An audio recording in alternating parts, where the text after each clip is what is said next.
Hello everybody, I'm Theresa here at Pakana, and we've got Honeybee behind using the phone as the camera. Now Honeybee is not quite yet 7, so she's learning to be a good camera person.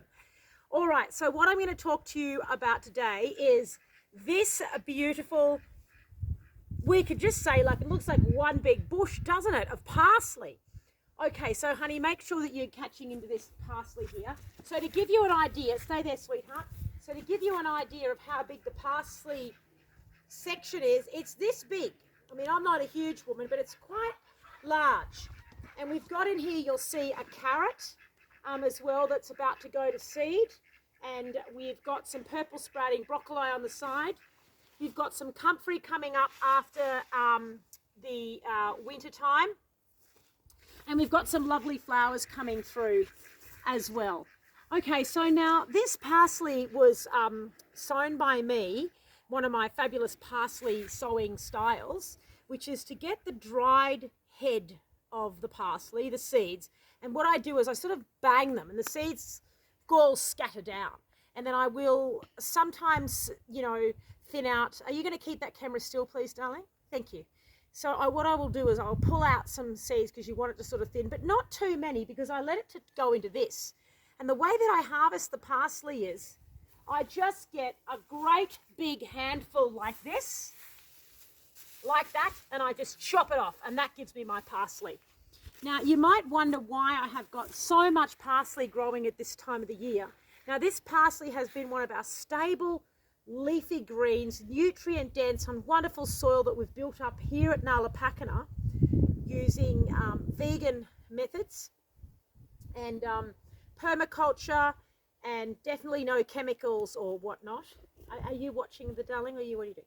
And so this has been a very great source of green leafies for us over the whole of the winter. And we're coming into spring now, so it can be sometimes called the hungry gap, where you've got food coming and then but it's a long way off and you're finishing off, so you've got this bit of a gap. But parsley continues to give and give and give. Now, as you'll know, parsley is fabulous for your blood.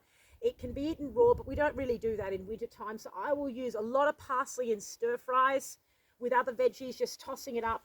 I will chop up an enormous amount of parsley and I will mix it through pasta. It is a seriously fabulous leafy green. Now, I'll show you the other thing about parsley. Honey, can you give me that camera? We'll bring it a bit closer here, sweetheart. Bring it a bit closer. Okay, so zoom the camera right in here. Can you come in here with the camera, darling? That's it. Well done. So you can come right in, look at this parsley. Show everyone what's in there. Now, hang on, hold it nice and still. So we can see, you're doing a great job as a camera girl. So here we go here. We can see these stems. Now, you might think, but these stems, what I do is I cut them and I use those stems as a bit of a solid food in what we're eating. So the parsley is a really fabulous plant to have in your garden. Okay, darling, can you step back to where you were, sweetie? Step right back, that's it. So the parsley is a excellent following the instructions. Thank you, sweetheart. So the parsley is a really easy, hardy, great crop to grow in a temperate climate. And it's so easily self-sown. We've got parsley all over the place. Something I read, which is funny, but probably true, because this is a queendom here at Pakana, not really a kingdom, is that where parsley really flourishes, in the home that the parsley really flourishes, the woman is in charge. So it's probably, quite right. Now I'm going to point out something else here for you as well. So if you can see, we've got some lovely flowers coming through. And we've got some lovely lavender that I grew from a cutting from last year. And so all these plants around here, you can go back a bit now, sweetheart. Just keep still. When you move the camera really fast, it's not quite right. So, okay, watch out, you're going to go down a hole. Okay. I think maybe we might have to finish this video up in a minute. No. Anyway, so stand still, sweetie. So the flowers and whatnot at the front are offering a bit of a, when they get bigger and whatever, they're offering a buffer to this bed, but they're also providing a lovely source of pollination for the bees and the flies and the native flies and the native bees and all the little pollinators and the ants and the spiders. Don't forget ants and spiders, not all pollinators fly, ants and spiders also pollinate.